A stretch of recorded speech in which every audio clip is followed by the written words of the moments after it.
Chapitre 1. Je me souviens du jour où j'ai ouvert mon premier livre de français.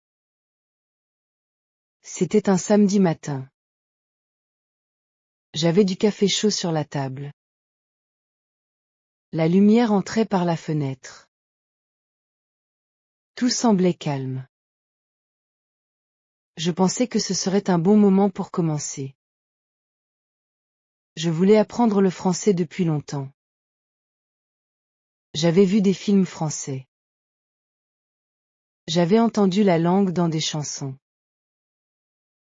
Quelque chose dans cette langue me touchait. Je ne savais pas exactement pourquoi. Mais je voulais la comprendre. Je voulais la parler. J'ai ouvert le livre. La première page avait beaucoup de mots. Des verbes, des noms, des adjectifs. Des règles pour les genres. Des règles pour les pluriels. Des tableaux de conjugaison. Des exemples difficiles à comprendre. J'ai lu la première page lentement. Puis j'ai lu la deuxième page.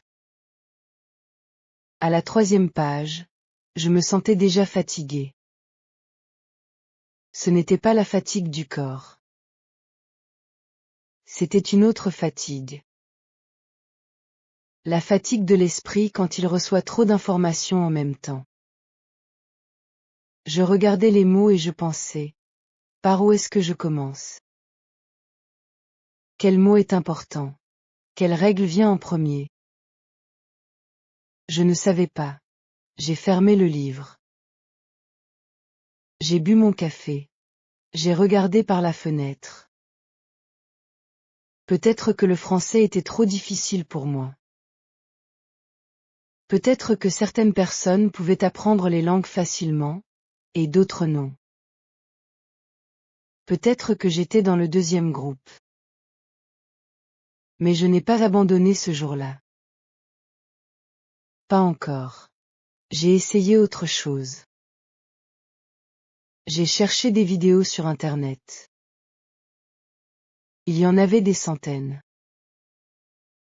Des milliers, peut-être. Des vidéos pour les débutants. Des vidéos pour les niveaux intermédiaires. Des vidéos rapides. Des vidéos longues. Des professeurs qui parlaient vite. Des professeurs qui parlaient avec beaucoup d'humour. Des méthodes différentes. Des systèmes différents. Chaque vidéo disait quelque chose de différent. Une vidéo disait, apprenez d'abord les mots les plus fréquents. Une autre disait, commencez par la grammaire. Une autre encore disait, regardez des films français sans sous-titres.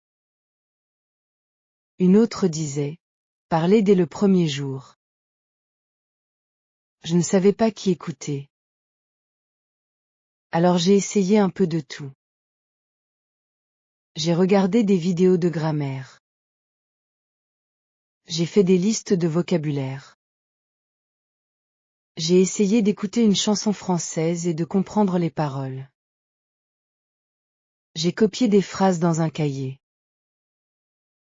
Le lendemain, j'avais oublié la moitié de ce que j'avais écrit. La semaine suivante, j'ai recommencé. Différemment. J'ai acheté une application sur mon téléphone. L'application était colorée et amusante. Elle donnait des points. Elle envoyait des rappels. J'aimais ça au début. Je faisais mes exercices chaque soir. 5 minutes, 10 minutes, parfois 20 minutes. Mais après quelques semaines, j'ai remarqué quelque chose. Je pouvais faire les exercices de l'application. Je pouvais choisir la bonne réponse parmi 3 options. Mais si quelqu'un me parlait en français dans la rue, je ne comprenais rien. Je ne pouvais rien dire. Ce n'était pas du français réel. C'était juste un jeu. J'ai arrêté l'application. J'ai essayé les podcasts. J'ai cherché des podcasts pour débutants. Le premier que j'ai trouvé parlait trop vite. Le deuxième utilisait des mots que je ne connaissais pas encore. Le troisième était intéressant, mais après 5 minutes, mon attention partait ailleurs. Je me sentais perdu. Je regardais parfois des groupes en ligne où des gens apprenaient le français. Certains écrivaient « Je parle français depuis 6 mois et je me sens déjà à l'aise ». D'autres disaient « Après 1 an, j'ai regardé un film français sans sous-titres ». Je lisais ces messages et je pensais « Comment font-ils ? Qu'est-ce qu'ils font que je ne fais pas ?» Je travaillais.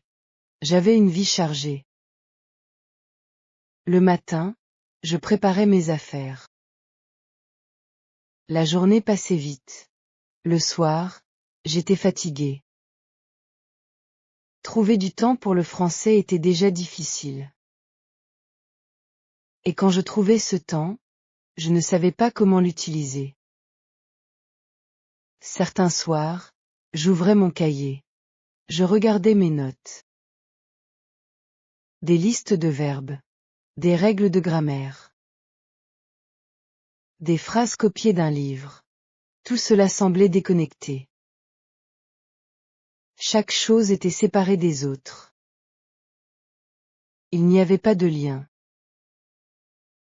Pas de sens global. Je pensais, le français n'est pas fait pour moi. Ce n'est pas une belle pensée. Mais c'est une pensée honnête. Beaucoup de gens qui apprennent une langue ont cette pensée à un moment ou à un autre. Ce moment où l'on se dit, peut-être que j'ai tort de vouloir ça. Peut-être que c'est trop difficile. Peut-être que je n'ai pas assez de talent. Mais voilà quelque chose d'important. Ce n'était pas un problème de talent. Je ne le savais pas encore. Je l'ai compris plus tard. Ce soir-là, j'ai posé mon cahier sur la table. J'ai regardé le plafond. Et j'ai pris une décision simple. Je n'allais pas abandonner le français. Mais j'allais chercher une méthode différente. Une méthode plus simple. Quelque chose qui fonctionnerait vraiment pour moi, avec ma vie, avec mon temps, avec mon niveau. Je ne savais pas encore ce que c'était. Mais je savais que ça existait. Cette décision était petite. Mais elle a tout changé. Laissez un commentaire. D'où regardez-vous cette vidéo? Dites-nous votre pays ou votre ville. On adore savoir d'où vient notre communauté. Chapitre 2.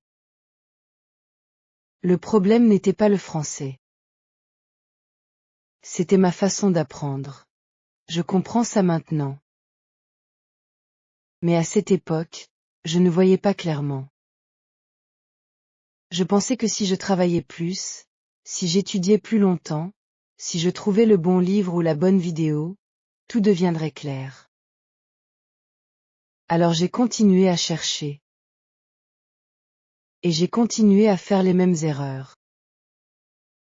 J'essayais de tout apprendre en même temps.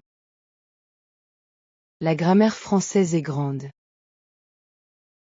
Il y a beaucoup de temps de verbes. Le présent, le passé composé, l'imparfait, le futur simple, le conditionnel, le subjonctif. Chaque temps a ses règles. Chaque règle a ses exceptions. Et les exceptions ont parfois leurs propres exceptions. J'essayais d'apprendre tout ça en même temps. Je lisais un chapitre sur le présent. Le lendemain, je lisais un chapitre sur le passé composé. Après, je lisais quelque chose sur l'imparfait. Et quand je voulais utiliser un verbe dans une phrase simple, je confondais tout. Je ne savais plus ce que j'avais appris et ce que j'avais oublié. Le vocabulaire était pareil. Je faisais de longues listes. 100 mots un jour. 50 mots le lendemain.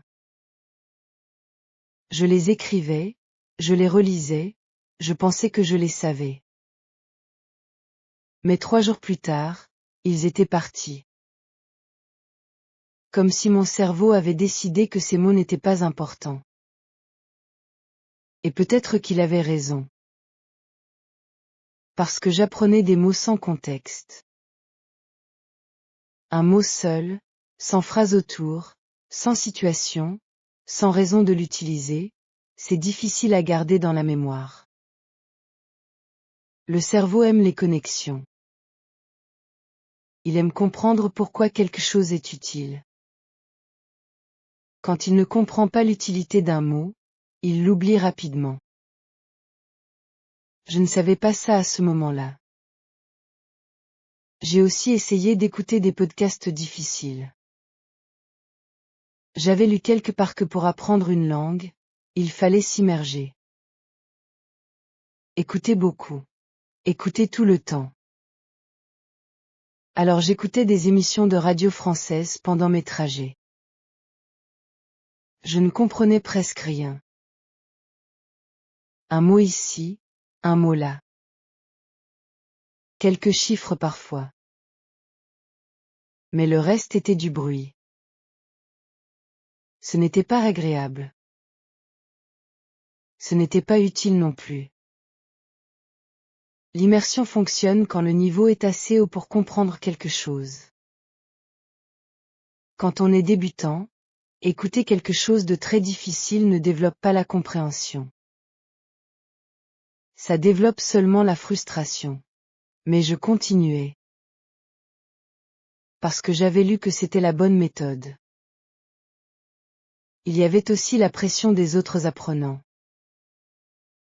Dans les groupes en ligne, certaines personnes progressaient vite. Elles postaient des vidéos d'elles en train de parler français après 3 mois. Je regardais ces vidéos et je me comparais. Pourquoi elles pouvaient faire ça et pas moi? Qu'est-ce qui n'allait pas chez moi? La comparaison est dangereuse quand on apprend. Chaque personne est différente. Chaque personne a un point de départ différent, un temps disponible différent, un style d'apprentissage différent. Comparer sa progression à celle d'une autre personne ne donne aucune information utile. Ça donne seulement de l'anxiété. Mais à ce moment-là, je me comparais tout le temps. Un soir, j'ai fait un test en ligne pour connaître mon niveau de français. J'ai répondu aux questions. Certaines étaient faciles. D'autres étaient difficiles. À la fin, le résultat est apparu, niveau A1. Niveau A1. Le plus bas. Je savais que je débutais. Mais voir ce résultat sur l'écran m'a donné un sentiment étrange. Pas de la honte exactement. Plutôt une réalité froide. Après des semaines d'efforts, j'étais encore au niveau le plus bas. Et je pensais, si je travaille comme ça pendant des mois, est-ce que je vais vraiment progresser? Ou est-ce que je vais rester bloqué? Cette question était importante. Parce que la réponse était honnête, avec ma méthode actuelle, les progrès seraient très lents. Peut-être même inexistants. Ma méthode avait plusieurs problèmes clairs.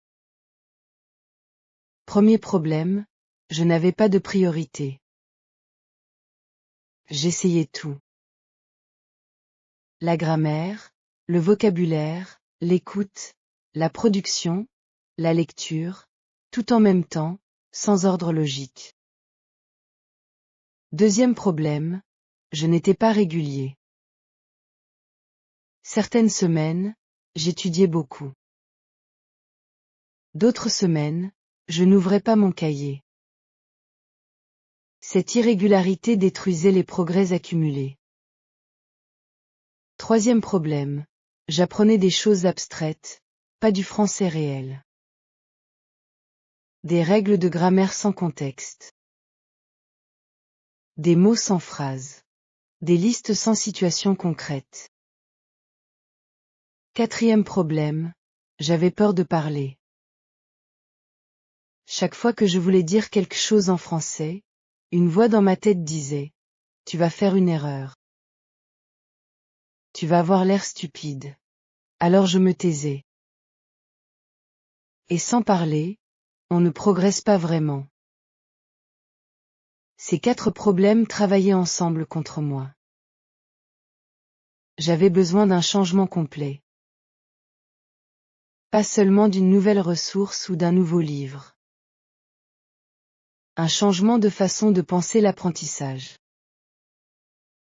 Ce changement est arrivé d'une manière que je n'attendais pas. Chapitre 3. J'ai rencontré cette personne dans un café.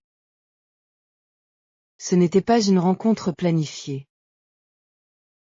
Je travaillais à une table avec mon ordinateur. À côté de moi, une femme lisait un livre. Nous avons échangé quelques mots sur le café, sur la musique qui jouait dans la salle. Elle s'appelait Marie. Elle était professeure de langue. Nous avons parlé un peu. Et à un moment, j'ai dit, j'essaie d'apprendre le français depuis quelques mois, mais je ne progresse pas vraiment. Elle a souri. Pas d'un sourire moqueur. D'un sourire de quelqu'un qui comprend très bien. Elle m'a demandé, comment tu étudies? J'ai expliqué ma méthode. Les listes de vocabulaire. Les vidéos de grammaire. Les podcasts difficiles. L'application sur le téléphone. Elle écoutait sans m'interrompre. Quand j'ai fini, elle a posé sa tasse et elle a dit quelque chose que je n'ai jamais oublié. Elle a dit, tu travailles beaucoup, mais tu essaies de tout faire en même temps. C'est comme essayer de courir avant d'apprendre à marcher. J'ai réfléchi à ça. C'était vrai. Elle a continué, le problème n'est pas que le français est difficile. Le problème, c'est que tu essaies d'apprendre une grande quantité de choses sans système clair. Le cerveau a besoin de structure. Il a besoin de répétition. Et il a besoin de sens. Je lui ai demandé, qu'est-ce que je devrais faire différemment? Elle a pris une feuille de papier. Elle a écrit 5 points simples. 1. Apprendre les mots les plus utiles d'abord. Pas tous les mots. Juste les mots qui reviennent souvent dans la vraie vie. 2. Lire des textes courts et faciles. Pas des textes difficiles. Des textes où je comprends la majorité des mots.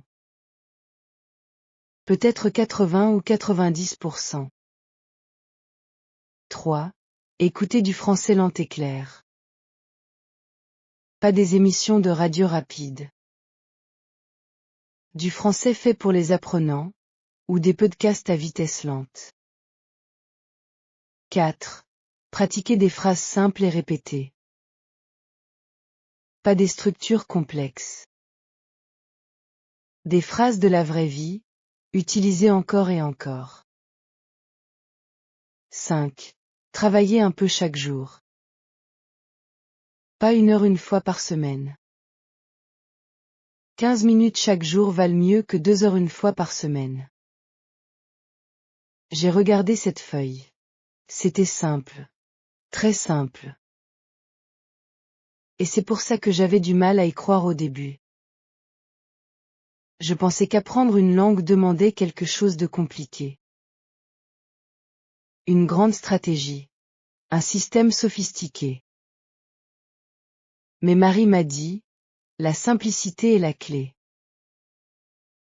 Quand on rend les choses simples, on peut les répéter. Et la répétition, c'est ce qui crée la mémoire. J'ai pris la feuille. Je l'ai mise dans mon sac. Ce soir-là, j'ai recopié les 5 points dans mon cahier. Je les ai lus plusieurs fois. Et pour la première fois depuis que j'avais commencé à apprendre le français, je me suis senti calme. Pas enthousiaste de manière excessive. Pas plein d'énergie artificielle. Juste calme.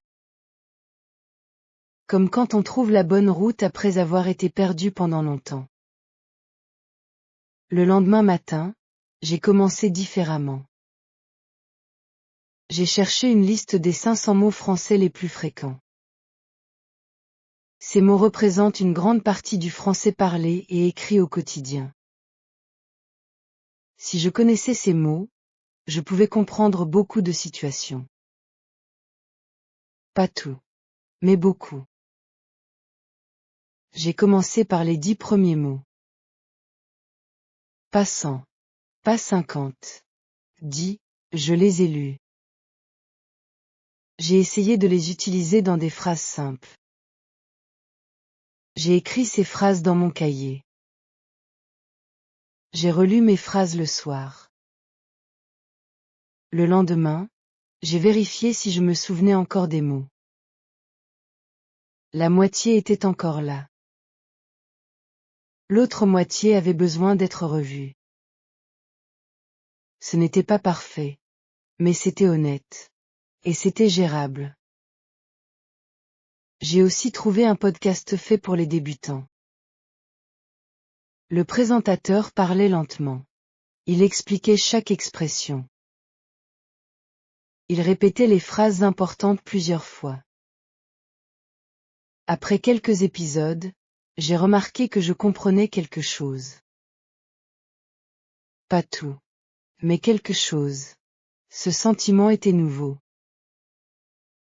Ce sentiment de comprendre, même un peu, même imparfaitement, était encourageant. Il m'a donné envie de continuer. J'ai aussi commencé à lire de très courts textes en français. Des textes sur des sujets simples, la météo, les repas, la famille, les activités quotidiennes. Des textes écrits pour des débutants. Je ne comprenais pas chaque mot, mais je comprenais le sens général. Et comprendre le sens général, c'est déjà quelque chose de réel. J'ai aussi commencé à parler à voix haute. Seul, chez moi. Je disais des phrases simples. Je décrivais ce que je voyais autour de moi. Je racontais ma journée en français, même mal, même avec beaucoup d'erreurs. Personne ne m'écoutait. Il n'y avait pas de pression. Juste ma voix et la langue. C'était étrange au début. Un peu ridicule, peut-être. Mais efficace. Pour la première fois, le français ne semblait plus être une montagne impossible. Il semblait être un chemin long, peut-être. Mais un chemin avec des étapes claires, des petits pas, une direction. Et un chemin, ça se marche. Un pas après l'autre. Chapitre 4. La routine a changé tout. Avant, mes sessions d'études étaient aléatoires. Quand j'avais du temps. Quand j'avais de l'énergie. Quand je me souvenais d'étudier. Ce n'était pas une vraie habitude. C'était juste une intention qui se réalisait parfois. Maintenant, J'avais un système. Simple. Régulier. Et chaque matin, avant de commencer ma journée, je passais 15 minutes avec le français. Pas 1 heure. 15 minutes. C'est court. C'est gérable. On peut toujours trouver 15 minutes dans une journée. Ces 15 minutes avaient une structure fixe. Les 5 premières minutes étaient pour le vocabulaire.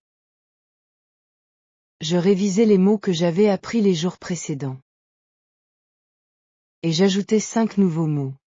5 seulement. Pas 20. Pas 50. 5 mots bien choisis, utiles, qui revenaient souvent dans la vraie conversation. Les 5 minutes suivantes étaient pour l'écoute. J'écoutais un épisode court de mon podcast pour débutants. Parfois je comprenais 60%. Parfois 40. Parfois un peu plus. Je ne cherchais pas à tout comprendre. Je cherchais à entendre les sons, le rythme, les mots que je reconnaissais. Les 5 dernières minutes étaient pour la production. J'écrivais ou je disais à voix haute 3 phrases simples sur ma journée ou sur un sujet simple. Parfois je décrivais ce que j'avais mangé au petit déjeuner. Parfois je disais où j'allais travailler. Parfois je parlais du temps qu'il faisait. 15 minutes. Chaque matin. Sans exception. Au début, c'était difficile de maintenir cette habitude. Certains matins, j'étais pressé. Certains matins, j'étais fatigué. Certains matins, je n'avais pas envie. Mais j'avais fait une règle simple.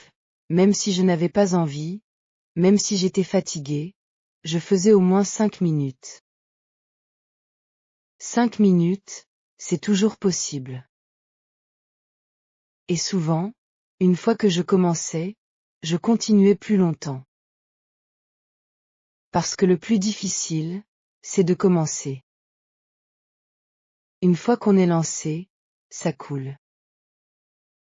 J'ai aussi ajouté de petits moments de français tout au long de la journée. Pendant mes trajets, j'écoutais du français dans les oreilles. Pas toujours. Pas longtemps. Juste un peu. Pendant que je cuisinais, je nommais les choses que je voyais dans la cuisine. En marchant dans la rue, je formais des phrases simples dans ma tête pour décrire ce que je voyais. Ces petits moments s'additionnaient. À la fin d'une semaine, si je faisais 15 minutes le matin et 10 minutes pendant la journée, j'avais presque 2 heures de contact avec le français. 2 heures, c'est significatif. Mais ça ne me semblait pas lourd parce que c'était réparti sur 7 jours, en petites portions. J'ai aussi commencé à utiliser un cahier différemment. Avant, mon cahier était plein de règles de grammaire et de listes de mots. Maintenant, j'écrivais des phrases. Des phrases que j'avais entendues dans le podcast et que j'aimais. Des phrases que j'avais construites moi-même. Des phrases qui décrivaient ma vie réelle. Je mangeais des tomates ce matin. Il fait chaud aujourd'hui. Je vais au travail dans 1 heure. J'aime le café avec du lait. Ma journée était longue mais intéressante. Ces phrases étaient simples. Peut-être trop simples pour quelqu'un qui étudie depuis longtemps. Mais pour moi, à ce niveau, elles étaient parfaites. Elles étaient du français réel, lié à ma vie réelle. Et quand une phrase vient de ta propre vie, tu la retiens beaucoup mieux qu'une phrase inventée dans un manuel scolaire. Après 2 semaines avec ce nouveau système, j'ai fait un test simple. J'ai relu les premiers mots que j'avais appris. Je les connaissais encore. J'avais fait des connexions entre eux. Je pouvais les utiliser dans des phrases. Ce n'était pas parfait, mais c'était réel. J'ai aussi remarqué quelque chose dans mon corps. Quand je m'asseyais pour étudier, je ne sentais plus cette résistance lourde d'avant. Ce sentiment de devoir affronter quelque chose d'impossible. À la place, il y avait quelque chose de plus léger. Pas de l'excitation extrême. Juste une sorte de calme satisfait. Comme si mon cerveau avait compris que cette routine était gérable. Que ce n'était pas une menace. Que c'était juste une petite habitude quotidienne, comme boire du café ou lire les nouvelles. Quand quelque chose devient une habitude, on n'a plus besoin de se forcer. On le fait naturellement. C'est ça, la vraie progression. Chapitre 5. Le français de la vraie vie est différent du français des livres. Je m'en suis rendu compte assez tôt dans ma nouvelle méthode. Les manuels enseignent souvent des phrases formelles, des situations artificielles, des dialogues qui ne ressemblent pas à de vraies conversations. Quelqu'un demande, où est la bibliothèque? L'autre répond, la bibliothèque est à 2 kilomètres à gauche. C'est utile peut-être. Mais ce n'est pas comme ça que les gens parlent vraiment. Les gens parlent de leur journée. Ils parlent de la nourriture. Ils demandent des conseils. Ils racontent ce qui s'est passé. Ils plaisantent. Ils expriment des émotions. Ce sont ces situations que j'ai commencé à pratiquer. J'ai créé ce que j'appelais mes scènes de la vraie vie. La première scène était le café. Je voulais pouvoir commander quelque chose dans un café en français. Pas une liste de mots. Une vraie interaction. Bonjour, je voudrais un café, s'il vous plaît. Avec du lait? Oui, avec du lait. Merci. Bonne journée. J'ai pratiqué cette scène plusieurs fois. J'ai dit les phrases à voix haute. J'ai imaginé différentes réponses possibles. J'ai appris les mots liés au café, aux boissons, au repas simple. La deuxième scène était la présentation. Comment me présenter en français? Je m'appelle. J'habite à. Je travaille comme. J'aime. Je n'aime pas vraiment. Je suis en train d'apprendre le français parce que. Cette scène était très utile. Parce que se présenter, c'est souvent la première chose qu'on fait quand on rencontre quelqu'un dans une nouvelle langue. La troisième scène était les achats. Comment demander un prix? Comment dire que je cherche quelque chose de précis? Comment dire merci et au revoir? La quatrième scène était les transports. Comment demander son chemin? Comment comprendre une direction simple? La cinquième scène était les émotions et l'état. Comment dire comment on se sent? Je suis fatigué. Je suis content. J'ai faim. J'ai froid.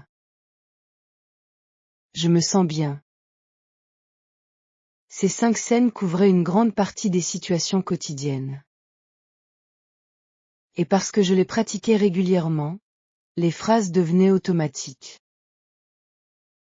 Je n'avais plus besoin de traduire dans ma tête. Les mots venaient directement. C'est ce qu'on appelle la fluidité. Ce n'est pas la perfection. C'est la capacité à produire du langage sans trop réfléchir. J'ai aussi commencé à regarder des vidéos en français, mais pas n'importe lesquelles. Je regardais des vidéos simples sur des sujets que je connaissais déjà. Des vidéos sur la cuisine, par exemple. Je savais déjà ce qui allait se passer. Le présentateur allait couper des légumes, mélanger des ingrédients, cuisiner quelque chose. Je connaissais le contexte. Alors même si je ne comprenais pas tous les mots, je pouvais deviner. Et deviner, c'est apprendre. J'ai aussi commencé à écrire des messages courts en français. Pas à des francophones. Je n'étais pas encore prêt pour ça. Mais à moi-même. Dans un journal simple. Aujourd'hui, j'ai mangé des pâtes. Le temps était nuageux. J'ai travaillé beaucoup. Je suis fatigué mais content. Ces phrases étaient simples. Parfois incorrectes. Mais elles étaient réelles. Elles venaient de ma vie. Et les relire plus tard me montrait ce que j'avais appris. Un jour, j'ai eu une opportunité inattendue. J'étais dans un magasin. Une femme à côté de moi regardait les produits, et elle a dit quelque chose à voix basse en français. Ce n'était pas à moi. Elle parlait pour elle-même. Mais j'ai compris ce qu'elle a dit. Elle a dit qu'elle ne trouvait pas ce qu'elle cherchait. J'ai hésité une seconde. Puis j'ai dit, en français, peut-être que c'est dans l'autre rayon, là-bas. Elle s'est tournée vers moi avec surprise. Elle a dit, oh, vous parlez français? J'ai répondu, un peu. J'apprends. Elle a souri. Nous avons échangé 3 ou 4 phrases. Mon français n'était pas parfait. J'ai fait des erreurs. Mais nous nous sommes compris. C'était une vraie conversation. Courte, simple, imparfaite, mais réelle. En sortant du magasin, j'ai souri seul dans la rue. Pas parce que j'avais été parfait. Mais parce que le français avait servi à quelque chose. Il avait servi à communiquer. Il avait servi à créer un petit moment humain avec une inconnue. C'est pour ça qu'on apprend une langue. Pas pour passer des tests. Pas pour impressionner les gens. Pour se connecter. Ce jour-là, le français a changé de sens pour moi. Chapitre 6. Les petites victoires sont importantes. C'est quelque chose que je n'avais pas compris avant. Avant, je pensais que la progression en langue se mesurait par de grands moments. Le jour où on parle couramment. Le jour où on comprend tout. Le jour où on passe un examen. Mais ce n'est pas comme ça que ça marche vraiment. La progression se fait par accumulation de petits moments. Un mot reconnu dans une chanson. Une phrase comprise dans une vidéo. Un message écrit sans aide. Une question posée sans hésiter trop longtemps. Ces petits moments s'accumulent. Et un jour, on se retourne et on voit tout le chemin parcouru. Il y a eu plusieurs petites victoires qui m'ont marqué.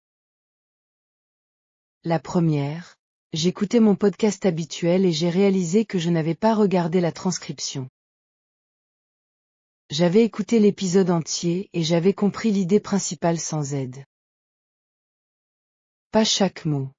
Pas chaque détail. Mais le sens global. J'avais suivi le fil de l'histoire. C'était une victoire invisible pour les autres. Mais pour moi, c'était énorme. La deuxième, j'ai lu un article court sur un site français. Un article sur la météo d'une ville. Rien de compliqué. Mais j'ai lu du début à la fin sans ouvrir un dictionnaire. Je comprenais assez pour suivre l'article. Quelques semaines avant, j'aurais abandonné après la première phrase. La troisième, j'ai eu une conversation en ligne avec quelqu'un qui apprenait aussi le français. Nous échangions des messages. Ce n'était pas rapide. Je prenais le temps de construire mes phrases. Mais nous communiquions vraiment. En français. La quatrième. Quelqu'un m'a demandé si je savais parler une autre langue. J'ai dit, j'apprends le français. Et j'ai dit quelques phrases. Cette personne a été sincèrement surprise par mon niveau. Elle pensait que j'étudiais depuis longtemps. J'étudiais depuis quelques mois seulement. Ces victoires m'ont appris quelque chose d'important. Le progrès est réel même quand on ne le voit pas chaque jour. Il y a des jours où on a l'impression de stagner. Où les mots ne viennent pas. Où on relit ses notes et on a l'impression de n'avoir rien retenu.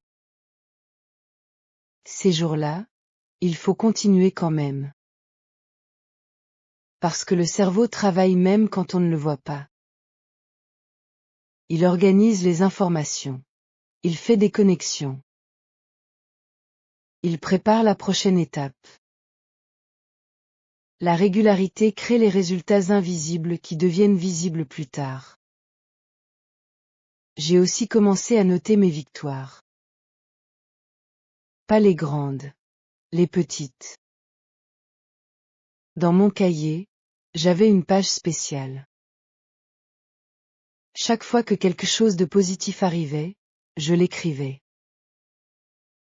Aujourd'hui j'ai compris une blague en français. Aujourd'hui j'ai écrit un paragraphe sans aide.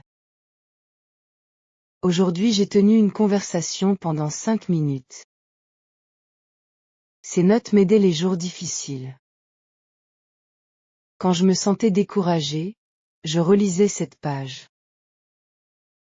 Et je voyais la progression concrète. Il y a aussi quelque chose de puissant dans le fait de partager ses victoires. Pas pour se vanter, mais pour les rendre réelles. Quand on dit à quelqu'un, j'ai réussi à lire cet article en français, ça devient concret. Ça sort de la tête et ça existe dans le monde. J'ai commencé à partager parfois avec des amis. Ils n'apprenaient pas le français, mais ils étaient encourageants. Ils me demandaient, alors, tu progresses? Et je pouvais dire, oui, voilà ce que j'ai fait cette semaine. Ces conversations m'aidaient à rester motivé. La motivation, c'est quelque chose qu'on doit entretenir. Elle ne reste pas seule. Elle a besoin de nourriture. Et les petites victoires sont la meilleure nourriture pour la motivation. À ce stade de mon apprentissage, quelque chose avait fondamentalement changé. Avant, je regardais le français comme un problème à résoudre. Une montagne à gravir. Un obstacle entre moi et la compétence. Maintenant, je regardais le français comme quelque chose qui grandissait en moi. Pas aussi vite que je l'aurais voulu.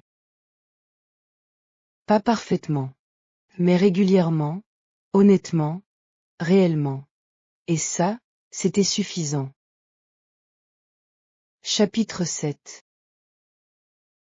J'ai fait beaucoup d'erreurs. Je continue d'en faire. C'est normal. C'est même nécessaire. Mais ma relation avec les erreurs a complètement changé. Au début, chaque erreur me faisait mal. Pas physiquement. mais il y avait une douleur intérieure. Une honte rapide. Une petite voix qui disait, « Tu vois, tu ne sais pas. Tu as fait une faute. Tu n'es pas assez bon. » Cette voix était très nuisible. Elle m'empêchait de parler. Parce que si je ne parle pas, je ne fais pas d'erreur. Si je ne fais pas d'erreur, je n'ai pas honte. Logique. Non, non, pas du tout. Parce que si on ne parle pas pour éviter les erreurs, on ne parle jamais. Et si on ne parle jamais, on n'apprend pas à parler. C'est un cercle parfaitement inutile. La peur de l'erreur est l'ennemi numéro 1 de l'apprentissage des langues. J'ai compris ça progressivement. Pas en une seule journée. Mais au fil des semaines, j'ai commencé à voir les erreurs différemment. Un jour, j'ai dit une phrase incorrecte à quelqu'un qui parlait français. J'ai mélangé le genre d'un nom. J'ai dit le mauvaise direction au lieu de la mauvaise direction. La personne a compris ce que je voulais dire. Elle m'a gentiment corrigé. Elle n'a pas ri. Elle n'a pas semblé choquée. Elle a juste dit, « Ah, tu veux dire la mauvaise direction. » Et nous avons continué la conversation. C'était ça, la réalité. Une erreur dans une conversation normale, c'est souvent invisible pour l'autre personne. L'autre personne veut comprendre ce que tu dis, pas compter tes fautes. J'ai commencé à m'entraîner à parler malgré l'inconfort. Je me suis dit, je vais faire des erreurs. C'est certain. Mais ces erreurs vont m'apprendre quelque chose. Chaque erreur est une information. Elle me dit où je dois encore travailler. Une erreur sans honte est une leçon gratuite. J'ai aussi commencé à écouter différemment quand quelqu'un me corrigeait. Avant, une correction me mettait dans un état défensif. Maintenant, je l'accueillais. Je répétais la forme correcte à voix haute. Je l'écrivais dans mon cahier si possible. Je la mémorisais. La correction est un cadeau. Pas une attaque. Il y a un autre aspect des erreurs que j'ai découvert. Elles montrent que tu essaies. Quelqu'un qui ne fait jamais d'erreur dans une nouvelle langue ne parle pas assez. Les erreurs sont la preuve d'une tentative. Et essayer, c'est tout ce qui compte au début. J'ai aussi vu mes vieilles notes de français. Des pages remplies d'hésitations, de mots mal orthographiés, de phrases incorrectes. Au moment où je les avais écrites, je trouvais ça décourageant. Maintenant, je les regardais avec tendresse. Parce que je voyais le chemin. Je voyais d'où j'étais parti. Mes nouvelles notes étaient différentes. Les phrases étaient plus longues. Les structures étaient plus variées. Les erreurs existaient encore, mais elles étaient différentes. Ce n'étaient plus les erreurs d'un débutant complet. C'étaient les erreurs de quelqu'un qui essaie des choses plus complexes. Les erreurs évoluent avec le niveau. Et ça aussi, c'est un signe de progression. Il y a eu un moment particulier dont je me souviens bien. Je participais à un groupe de conversation en ligne.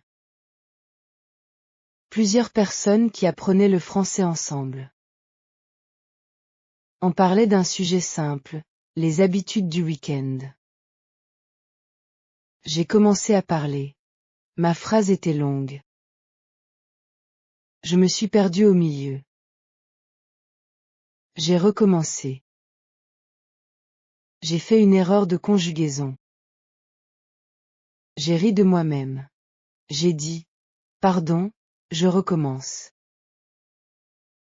Et j'ai recommencé. Et cette fois, la phrase était mieux. Personne dans le groupe n'a semblé embarrassé pour moi. Au contraire, quelqu'un a dit, bien joué, tu t'es corrigé toi-même. Ce compliment m'a surpris. Je m'étais corrigé moi-même. Je connaissais déjà la forme correcte. Mon cerveau avait reconnu l'erreur et avait proposé une correction. C'était un signe que le français entrait vraiment. Se corriger soi-même est une compétence avancée. Et je l'avais sans le savoir. Ce soir-là, j'ai réalisé quelque chose d'important. La perfection n'est pas le but. La communication est le but. Et pour communiquer, il faut accepter d'être imparfait. Un français imparfait mais utilisé vaut infiniment mieux qu'un français parfait gardé dans la tête. Chapitre 8. Un matin, un ami m'a envoyé un message. Il avait entendu que j'apprenais le français. Il voulait commencer aussi. Il avait une raison pratique. Son travail allait l'emmener dans un pays francophone dans quelques mois. Il avait peu de temps. Il ne savait pas par où commencer. Il m'a demandé si je pouvais l'aider. J'ai été surpris par cette demande. Je n'étais pas professeur. Je n'étais pas expert. J'apprenais encore moi-même. Mais il me faisait confiance. Alors j'ai accepté. Nous nous sommes retrouvés un soir pour parler. Je lui ai demandé ce qu'il savait déjà. Il savait bonjour, merci, et quelques mots de cuisine française. C'était tout. Je lui ai demandé ce dont il avait besoin pour son voyage. Il devait pouvoir se présenter, demander des informations, parler dans un contexte professionnel simple, et naviguer dans la ville. J'ai créé un petit plan pour lui. Basé sur ce que j'avais appris de ma propre expérience. Premièrement, commencer par les mots les plus utiles pour sa situation spécifique. Pas tous les mots français. Juste les mots dont il aurait besoin dans les 2 ou 3 premières semaines. Deuxièmement, apprendre des phrases complètes plutôt que des mots isolés. Je voudrais un taxi, s'il vous plaît est plus utile que simplement le mot taxi. Troisièmement, pratiquer un peu chaque jour. Même 10 minutes. La régularité avant la durée. Quatrièmement, ne pas avoir peur des erreurs.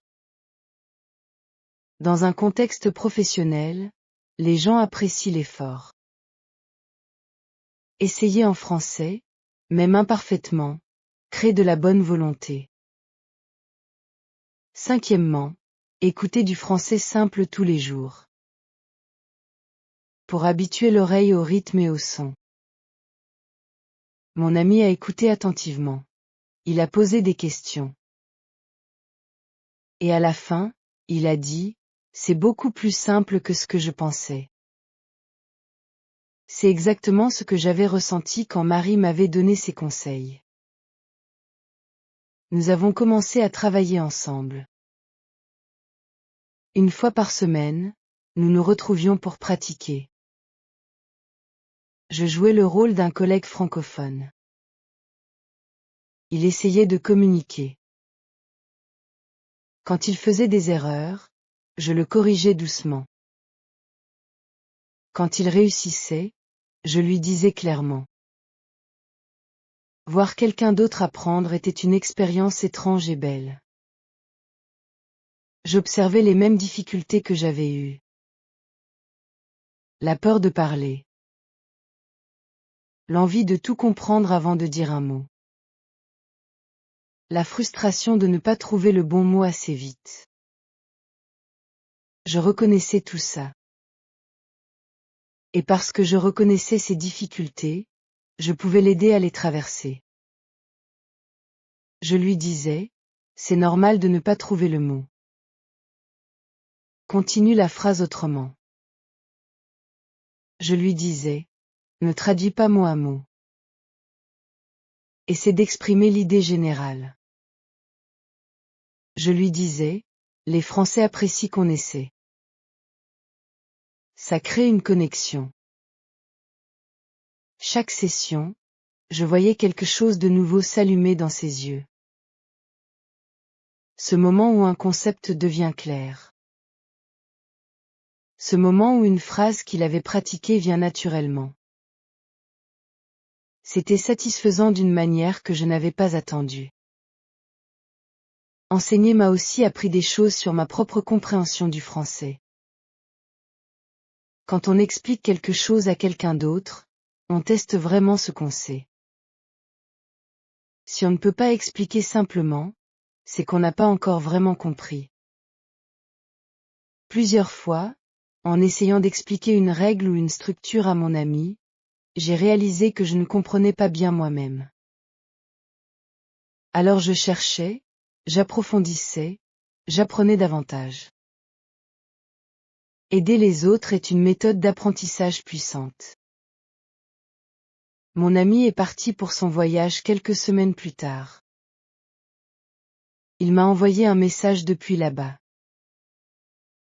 Il disait qu'il avait réussi à se débrouiller. Qu'il avait eu une vraie conversation avec quelqu'un. Que son interlocuteur avait été patient et encourageant. Il avait utilisé le français dans la vraie vie. Et ça avait marché. J'ai lu ce message plusieurs fois. Il y a une différence entre savoir quelque chose et voir quelqu'un utiliser ce que tu lui as appris. Cette deuxième chose est plus grande. Elle dépasse le personnel.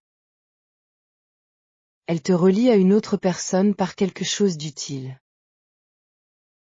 Ce n'est pas de la fierté au sens négatif. C'est quelque chose de plus doux. Une satisfaction tranquille. La sensation que le travail a eu un sens au-delà de soi. J'ai compris ce jour-là que le français ne m'appartenait pas. Il m'avait traversé, et maintenant il traversait d'autres personnes. C'est comme ça que les choses utiles se propagent. Chapitre 9. Je regarde maintenant mes vieux cahiers. Il y en a plusieurs. Le premier est plein de listes de vocabulaire désordonnées. Des mots sans contexte, écrits en colonnes. Beaucoup sont barrés parce que je les avais mal écrits. D'autres sont soulignés plusieurs fois parce que je les avais oubliés et retrouvés. Le deuxième cahier est un peu mieux. On voit des phrases courtes. Quelques erreurs corrigées à côté. Des notes personnelles, c'est difficile. Essayez encore demain. Le troisième cahier est différent. Les phrases sont plus longues. Il y a des paragraphes. Il y a des questions que je me posais en français. Il y a des réponses imparfaites. Mais il y a du français réel, utilisé pour penser, pas seulement pour mémoriser. Ces cahiers racontent une histoire. Mon histoire avec le français. Ce n'est pas une histoire de génie ou de talent naturel. C'est une histoire de méthode et de persistance. Ce sont deux choses que n'importe qui peut développer. Aujourd'hui, je parle français. Pas parfaitement. Mais assez pour avoir de vraies conversations. Assez pour lire des articles. Assez pour regarder des émissions sans traduction. Assez pour aider des gens à commencer leur propre chemin. Ce niveau ne vient pas d'un don particulier. Il vient de 15 minutes par jour, répétées pendant des mois. Il vient de phrases simples pratiquées jusqu'à devenir automatiques. Il vient d'erreurs acceptées avec calme. Il vient de petites victoires célébrées honnêtement. Si je devais résumer tout ce que j'ai appris sur l'apprentissage du français, je dirais ceci. Le français ne devient pas simple parce qu'il est petit. Il devient simple parce qu'on choisit de l'approcher simplement. Un débutant n'a pas besoin de tout savoir. Il a besoin de savoir les choses les plus utiles, bien. 10 mots vrais valent mieux que 100 mots vagues. Une phrase qu'on peut dire naturellement vaut mieux que 10 phrases qu'on a lues une fois. La régularité bat l'intensité. Étudier un peu chaque jour crée une habitude. Une habitude crée une progression. Une progression crée de la confiance. Et la confiance permet d'aller plus loin. Le contact quotidien avec la langue est plus important que la durée des sessions. 15 minutes chaque jour pendant un an représente environ 90 heures de français. 90 heures de contact régulier changent vraiment un cerveau. Les phrases réelles sont meilleures que les règles abstraites. Apprendre comment fonctionne le subjonctif dans un tableau est moins utile qu'entendre et pratiquer des phrases qui utilisent le subjonctif dans des situations normales. Le cerveau apprend par pattern, par exemple, par répétition en contexte. La peur de l'erreur ralentit tout. Parler avec des erreurs est toujours mieux que ne pas parler. Les erreurs montrent où on en est. Elles guident les corrections. Elles accélèrent la progression quand on les accepte sans honte. Et enfin, on n'apprend pas une langue seule, vraiment. On l'apprend à travers des connexions. Des conversations. Des échanges. Des moments humains où la langue sert à quelque chose de concret. Aujourd'hui, quand quelqu'un me dit « Le français est trop difficile pour moi », je souris. Pas parce que c'est faux. Le français a des difficultés réelles. Il a des sons particuliers, une grammaire complexe, des exceptions nombreuses. Mais je souris parce que je sais que ce n'est pas ça, le vrai problème. Le vrai problème, c'est souvent la méthode. Ou la peur.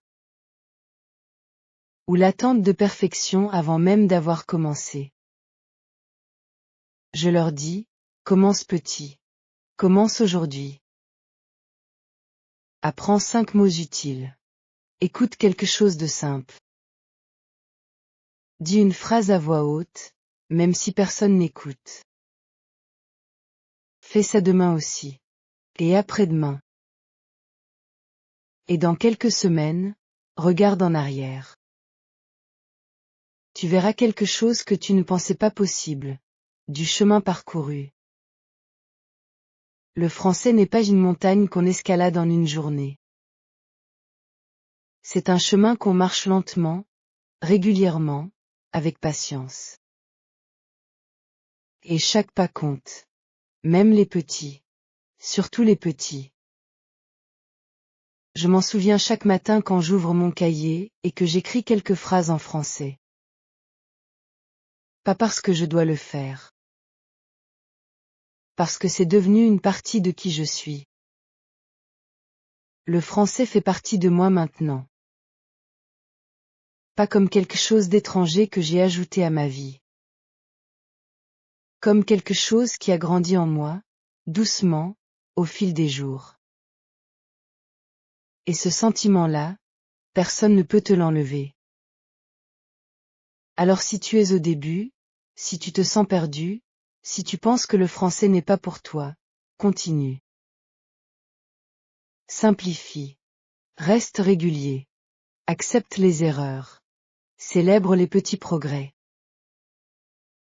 Et un jour, tu regarderas en arrière et tu diras, j'ai fait ça. Pas parfaitement. Mais vraiment. C'est tout ce qui compte.